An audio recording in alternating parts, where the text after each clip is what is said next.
Guys, welcome back to my channel creative story में आपका स्वागत है। गाइस, अगर आपको मेरी स्टोरी पसंद आती है तो please like share and comment करके ज़रूर बताइए कि आपको मेरी स्टोरी कैसे लग रही है। और जो भी मेरे चैनल पर नए आ रहे हैं प्लीज़ मेरे चैनल को सब्सक्राइब करें। Thank you. अब हम अपनी कहानी पर आगे बढ़ते हैं। अभी तक हमने देखा वांग जी कहता है, विंग तुम ऐसा वैसा मत सोचो और अब सो जाओ। जो कल होगा उसे सोच के आज परेशान क्यों होना, कल के कल पर छोड़ दो। अब आगे। अब विंग अपना सिर हाँ में हिलाता है और वांग जी को गुड नाइट कहकर रूम में चला जाता है और वांग जी वहाँ खड़े खड़े कुछ सोचने लगता है। अब अगली मॉर्निंग वो सब लोग फिर से रेडी हो जाते हैं यूनमक सिटी जाने के लिए। और अब वो लोग यूनमक सिटी के लिए निकल जाते हैं, जहाँ विंग जैसे जैसे अपने सिटी के नज़दीक पहुँच रहा था उसे खुशी, घबराहट, बेचैनी सब चीज़ों का एहसास हो रहा था।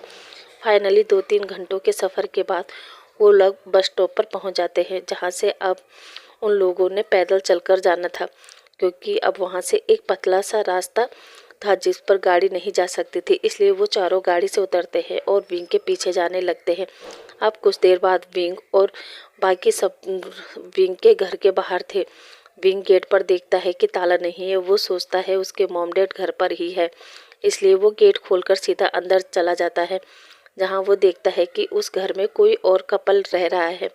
वो विंग को देखकर कहता है, यस, आपको किससे मिलना है? विंग कहता है, आप लोग कौन है और मेरे मॉम डैड कहाँ है? वो कपल कहते हैं, मॉम डैड? कौन मॉम डैड? तभी वांग जी कहता है, मिस्टर एंड मिसेस जियान। वो कपल कहता है, अरे वो बेचारे, उनके साथ बहुत बुरा हुआ। विंग कहता है, बुरा क्या हुआ उनके साथ? वो कपल कहता है, उनका छोटा बेटा घर से भाग गया और जब से ये बात उनको पता चली तो वो लोग अपना सब कुछ बेचकर यहाँ से चले गए। विंग कहता है, क्या? कहाँ? वो पर्सन कहता है, पता नहीं। विंग कहता है, क्या मेरे मॉम डैड चले गए? और वो वहाँ से भागता है और सीधा न्यू ओशन के घर पहुँचता है, जहाँ ताला लगा था। विंग कहता है, शायद अंकल अपने शॉप पर होंगे। और विंग वहाँ से भागकर न्यू ओशन के डैड के शॉप पर जाता है, जहाँ ताला लगा था। विंग वहाँ पूछता है कि अंकल कहाँ गए हैं, जहाँ लोग बताते हैं वो गुसू सिटी गए हैं, शाम तक आएंगे। इसलिए विंग थक हार कर न्यूसेन के घर के बाहर ही बैठ जाता है। उसके साथ में हाउ शुआन, शाओ सिंचेन और वांग जी भी बैठ जाते हैं, जहां अब उन लोगों को रात हो चुकी थी। तभी हाउ शुआन कहता है, विंग, यहाँ बैठे बैठे काफ़ी टाइम हो गया है और तुम्हारे फ्रेंड और उसकी फैमिली अभी तक नहीं आए और ना ही हमें पता है कि वो कब तक आएंगे। और अगर वो लोग नहीं आए तो क्या हम लोग पूरी रात यही ऐसे बैठे रहेंगे? तभी वांग जी अपनी तिरछी नज़रों से हाउ शुआन की तरफ देखता है। जैसे ही हाउ शुआन वांग जी की नज़रों को अपने ऊपर फील करता है, वो एकदम से कहता है, मेरा मतलब वांग जी, हम कल भी यहाँ पर आकर उनसे बात कर सकते हैं, मगर क्या तुम सबको नहीं लगता कि हम लोगों को अभी के लिए चलना होगा और कुछ खाना पीना होगा, क्योंकि हम दोपहर से बिना खाए पिए केवल न्यू हुसैन और उसकी फैमिली का ही इंतज़ार कर रहे हैं। जो सुनकर विंग कहता है, हाँ सॉरी हाउ शुआन, मैं तो भूल ही गया था। I am so sorry. तुम ठीक कह रहे हो, वैसे भी मेरे पीछे तुम सब परेशान हो रहे हो। जो सुनकर हाउ शुआन कहता है, नहीं नहीं विंग, ऐसी बात नहीं है। विंग कहता है, हाउ शुआन चलो। अब सभी विंग के साथ जाने लगते हैं, जहाँ विंग एक घर में जाता है और वहाँ बात करके और चाबी लेकर आता है और फिर विंग उन सबको उस घर में ले जाता है, जहाँ हाउ शुआन पूछता है, विंग ये किसका घर है? विंग कहता है, किसी का नहीं, ये घर सब गांव वालों ने मिलकर बनाया है, ताकि कभी किसी को ज़रूरत पड़े तो वो इस घर को इस्तेमाल कर सके। और अगर कोई मुसाफिर अगर इस विलेज को विजिट करे तो वो यहाँ रुक सकता है। हाउ शुआन कहता है, वाह, ये तो बहुत ही अच्छा है। तभी शाओ शिनचैन कहता है, रात रहने का इंतज़ाम तो हो गया, मगर अब खाने का क्या, क्योंकि मुझे तो बहुत भूख लगी है। तभी शाओ शिनचैन की बात सुनकर वांग जी कहता है, शाओ शिनचैन, तुम एक रात भूखे नहीं रह सकते? शाओ शिनचैन कुछ नहीं कहता। वांग जी अंदर आता है और देखता है तो घर तो गंदा है। विंग ऑकवर्ड महसूस करते हुए कहता है, वो क्या है ना, ये घर हमेशा बंद ही रहता है, इसलिए पर तुम फिक्र मत करो, मैं अभी साफ कर देता हूँ। तभी वांग जी कहता है, विंग तुम रहने दो। और शाओ शिनचैन और हाउ शुआन से कहता है, तुम दोनों यहाँ साफ करो, मैं और विंग बाहर जाकर कुछ खाने के लिए लाते हैं। इतना कहकर वांग जी विंग को कहता है, चलो। विंग कहता है, पर अब तो कुछ भी नहीं मिलेगा। तभी विंग उसी कमरे में देखता है कि खाने के लिए कुछ है या नहीं। विंग उस कमरे में देखता है जहाँ केवल कुछ मसाले और केवल चावल ही पड़े हुए थे, मगर वो चावल भी बहुत कम थे। विंग वांग जी की तरफ देखता है और कहता है, वो क्या है? मैंने बताया ना, जब कोई यहाँ आता है तभी उनके लिए यहाँ कुछ सामान रखते हैं, वरना तो जो जिसका गेस्ट होता है वो ही उनका ध्यान रखते हैं। अब विंग उन्हें रात भर भूखा तो नहीं छोड़ सकता था, इसलिए वो वांग जी से कहता है मेरे साथ चलो, और हाथ में एक डलिया ले लेता है और वांग जी के साथ बाहर आता है, जहाँ वो पास में बने घरों के फार्म से ही थोड़ा थोड़ा वेजिटेबल तोड़ के वापस आ जाता है। जहाँ विंग देखता है शाओ सिंचेन और हाओशुआन तो थक कर बैठ जाते हैं और विंग वांग जी से कहता है वो भी बैठ जाए। अब विंग वो वेजिटेबल को साफ करता है, उसे काटता है और फिर वो जो थोड़े से चावल थे उसे पकाता है और उसमें वो सारे वेजिटेबल मिक्स करके खिचड़ी बनाता है और फिर वो खिचड़ी बनाकर वहाँ पर लाता है जहाँ पर सब बैठे थे और विंग सबसे कहता है सब ठीक से बैठो और खाना खा लो। हाउसवान कहता है खाना, पर विंग तुमने कहा खाना कैसे बनाया, क्योंकि यहाँ तो मार्केट भी बंद हो चुकी थी। जो सुनकर विंग कहता है आप लोग मेरे साथ मेरे विलेज में आए हो और यहाँ आकर आप लोग भूखे रहते तो मुझे अच्छा नहीं लगता। हाँ, यहाँ आपके घर जैसे बहुत सारी डिशेस तो नहीं है, मगर सभी वेजिटेबल मिक्स करके मैंने ये बनाया है।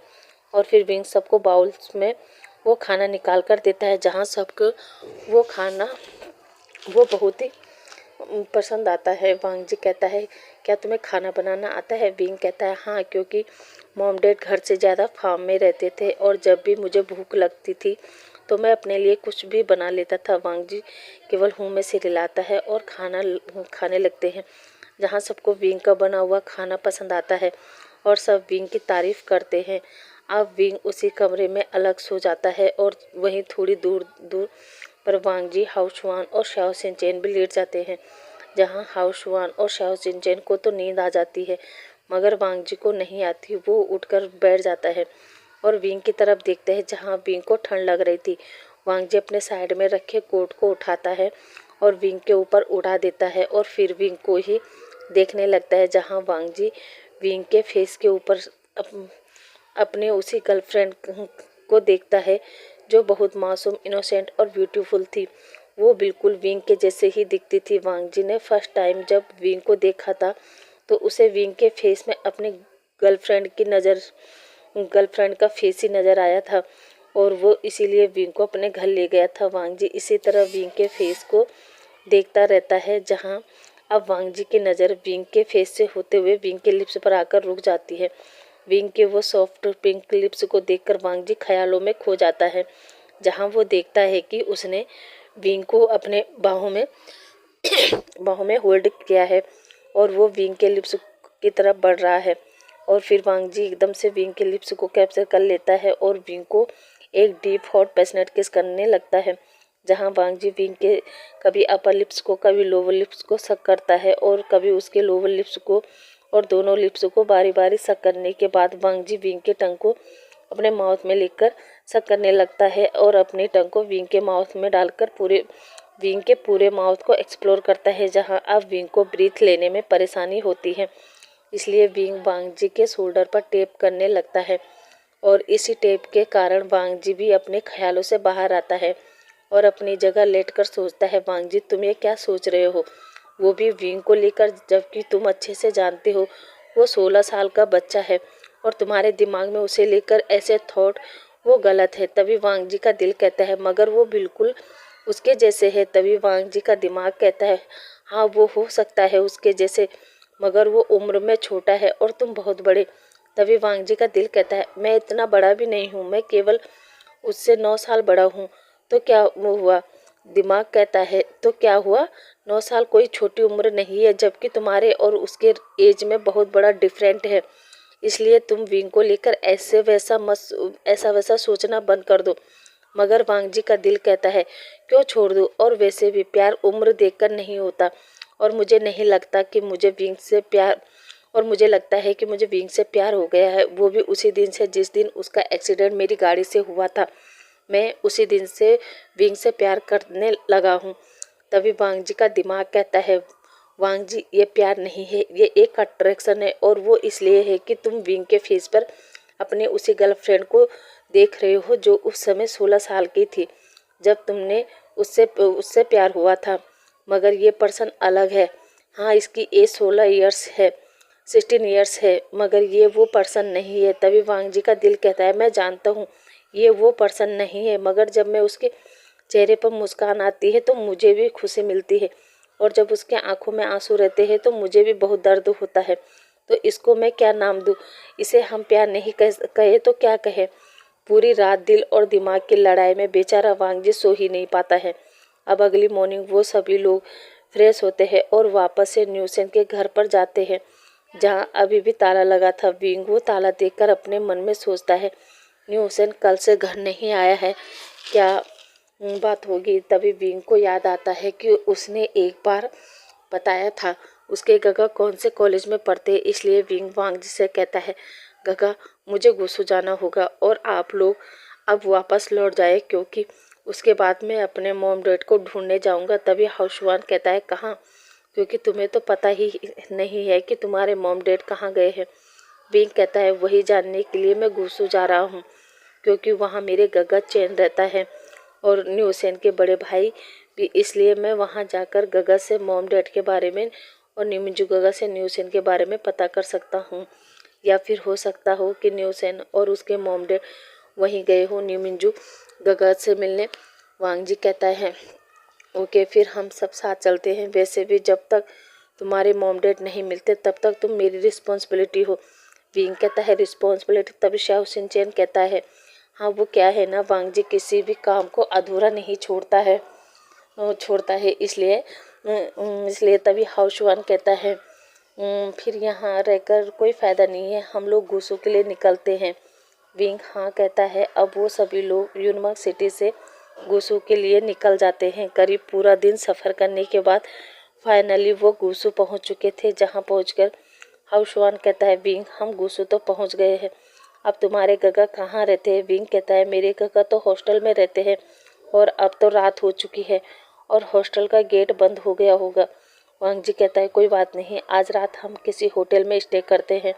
सभी मान जाते हैं और अब सब लोग एक होटल में जाते हैं, जहां वो 4 रूम बुक करते हैं और अब वो लोग डिनर करके सो जाते हैं। मगर आज विंग को नींद नहीं आती है और वो रूम का गेट खोलकर वांगजी के रूम का डोर नॉक करता है, जहां वांगजी अभी अभी शावर लेकर अपने बेस्ट पर टॉवल लपेटकर वॉशरूम से बाहर आया था और वो डोर पर नॉक की आवाज़ सुनता है और वो सोचता है कि शाओ शिनचैन होगा, और वो ऐसे ही अपने वेस्ट पर टॉवल लपेटे हुए गेट ओपन करता है और जैसे ही गेट खोलता है तो सामने विंग था। विंग भी वांगजी की अपर बॉडी को निकट देकर अपनी नज़रें घुमा लेता है। वांगजी विंग से कहता है, 1 मिनट।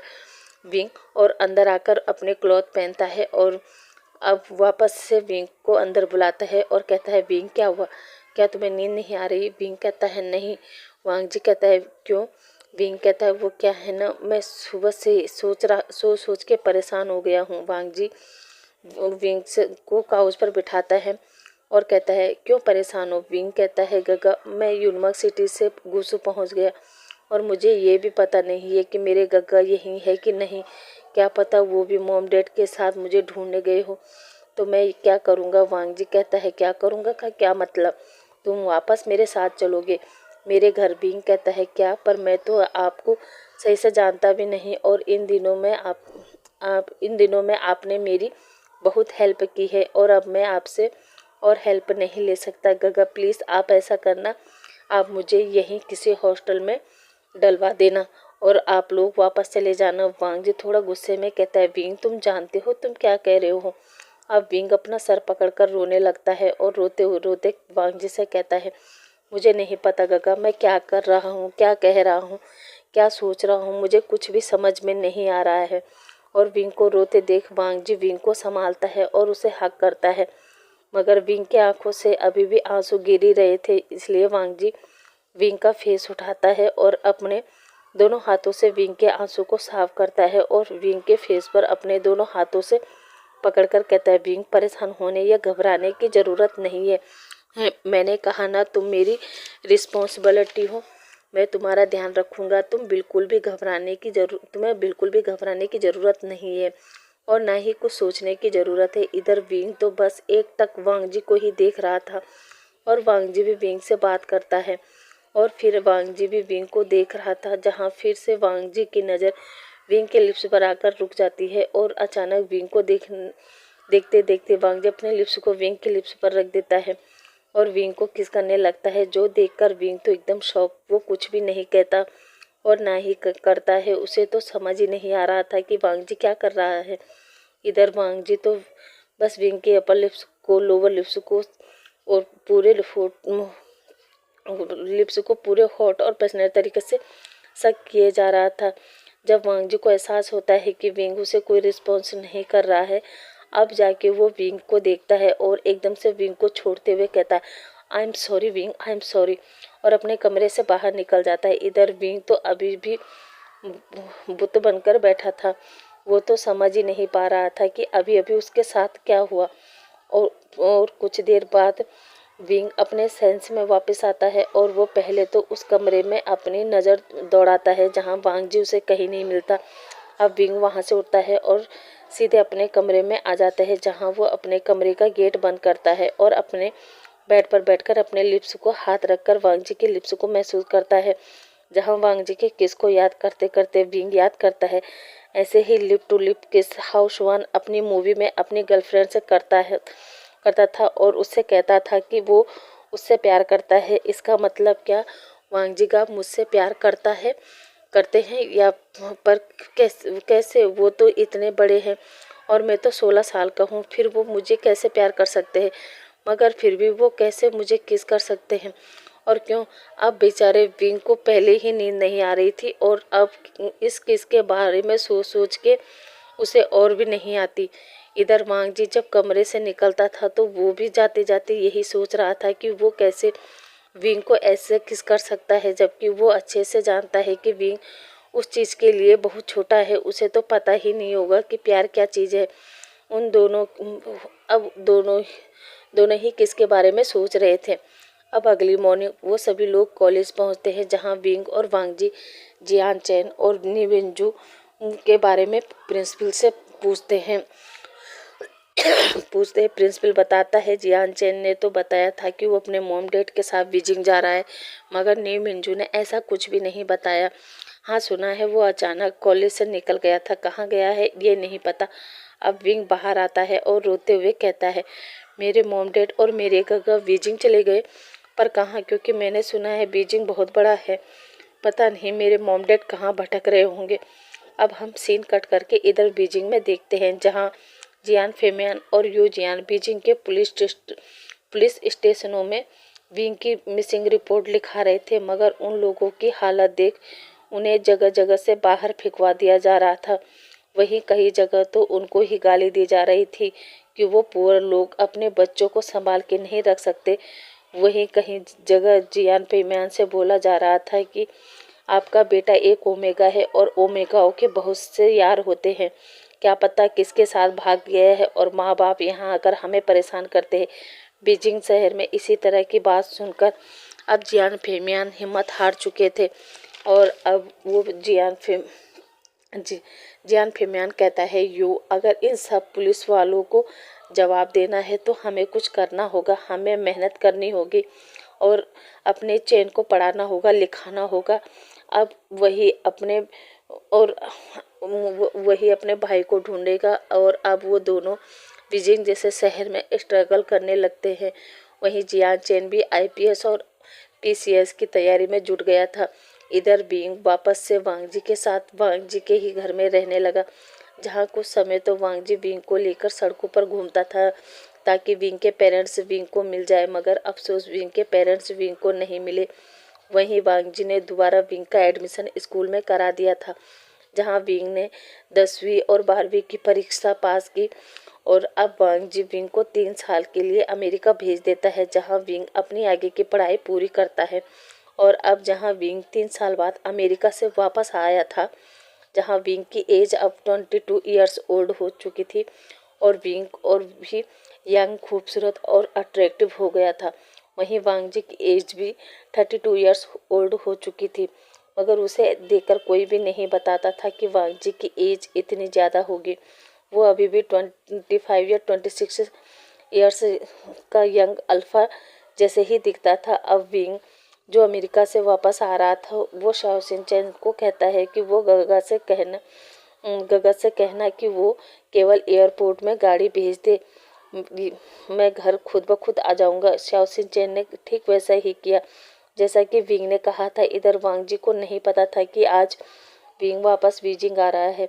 अब कुछ देर बाद विंग मैंशन में आता है जहां वो शाओ सिन चैन के गले लगता है और पूछता है कि गगा कहाँ है। शाओ सिन चैन कहता है वांग जी अपनी स्टडी में है। विंग कहता है ओके, और वो चुपके से स्टडी में जाता है जहाँ वो पहले वांग जी को देखता है। वांग जी अपनी स्टडी में बैठकर एक फाइल को पढ़ रहा था।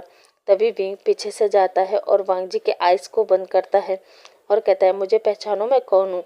वांग जी जैसे ही वो आवाज़ सुनता है और विंग के हाथ को टच करते हुए कहता है विंग, और जल्दी से विंग का हाथ खींचकर अपनी लैब पर बिठा देता है। और अब दोनों पहले तो एक दूसरे को देखते हैं और फिर दोनों ही एक दूसरे के लिप्स को कैप्चर कर लेते हैं और दोनों एक दूसरे को हॉट पैशनेट डीप किस करते हैं, एक दूसरे के माउथ में टंग डालकर एक्सप्लोर करते हैं। और अब जब उन्हें ब्रीथ लेने में परेशानी होती है, अब जाके वो एक दूसरे को छोड़ते हैं और उसके एक दूसरे को हक करते हैं। जहाँ विंग वांग जी को गले लगाकर कहता है आई मिस यू हबी। वांग जी भी कहता है मिस यू टू वाइफी। जहाँ विंग खड़े होकर कहता है नहीं, आप मुझे मिस नहीं करते, वरना इतने दिनों के लिए आप मुझे बाहर नहीं भेजते। जहाँ वांग जी खड़े होते हुए विंग को हक करता है और कहता है आसान तो मेरे लिए भी नहीं था तुमसे दूर रहना, मगर तुम्हारे अच्छे भविष्य के लिए और तुम्हारे सपनों को पूरा करने के लिए मुझे तुमको अपने से दूर करना पड़ा, मगर अब मैं तुम्हें कहीं नहीं जाने दूंगा। विंग कहता है अब मैं खुद भी आपसे दूर नहीं जाऊंगा, और दोनों एक दूसरे को हक करते हैं। अब हम सीधा शाम का समय देखते हैं जहां विंग और वांग जी अपने बेडरूम में थे। वांग जी अपनी एक बुक पढ़ रहा था, वहीं विंग वॉशरूम में फ्रेश हो रहा था। अब वो अच्छे से फ्रेश होकर आता है और मिरर के आगे अच्छे से रेडी होता है और फिर आकर वांग जी के हाथ से वो बुक छीनता है और साइड में रखते हुए कहता है हावी आज की छीनता है और साइड में रखते हुए कहता है हावी आज ही आपकी वाइफ यूएसए से आई है और आज अभी भी मुझे देखने के बजाय तुम इस बुक को पढ़ रहे हो। चलो अब तो हमारा फन टाइम है। वांग जी कहता है फन टाइम। विंग कहता है हाँ फन टाइम। वांग जी कहता है मतलब, विंग कहता है मतलब अभी हम दोनों हस्बैंड वाइफ है और हमारी मैरिज हो चुकी है और हमने आज तक अपनी वेडिंग नाइट नहीं मनाई, तो चलो आज हमारी वेडिंग नाइट है। वांग जी कहता है विंग पर आज ही तुम आए हो और आज ही ये सब करना सही है। विंग कहता है हाँ हबी सब सही है, वैसे भी हमारी शादी को 3 साल हो चुके हैं और आज तक हमने एक दूसरे को किसके अलावा कुछ भी नहीं किया। वांग जी कहता है पर, तभी विंग कहता है पर क्या क्या आप इतने बुढ़े हो गए कि आप अपनी वाइफ की नीड को फुलफिल नहीं कर सकते। वांग जी कहता है विंग ये तुम क्या कह रहे हो, और किसने कहा कि मैं बुढ़ा हो गया, और वैसे भी मैं आज तक तुम्हारे करीब इसलिए नहीं आया क्योंकि तुम पढ़ाई कर रहे थे और मैं तुम्हें डिस्टर्ब नहीं करना चाहता था। विंग कहता है पर अब तो मेरी पढ़ाई पूरी हो गई है ना, तो अब तो मैं अपने पति को खुश रख सकता हूँ, तो चलो आओ मेरे पास और मुझे उठाकर अपने बेड पर ले जाओ। वांग जी कहता है ओके बेबी, और वांग जी विंग को अपनी गोद में उठाता है और बेड पर ले जाता है जहाँ विंग बहुत शाय फील कर रहा था, लेकिन फिर भी वो नज़र उठाकर वांग जी को ही देखे जा रहा था। गाइस आज के लिए बस इतना ही। आई होप आज का पार्ट आपको अच्छा लगा होगा। आज का पार्ट आपको कैसा लगा है प्लीज़ मुझे कमेंट में ज़रूर बताना, और अब आपसे कल मिलते हैं, तब तक के लिए थैंक यू, बाय बाय।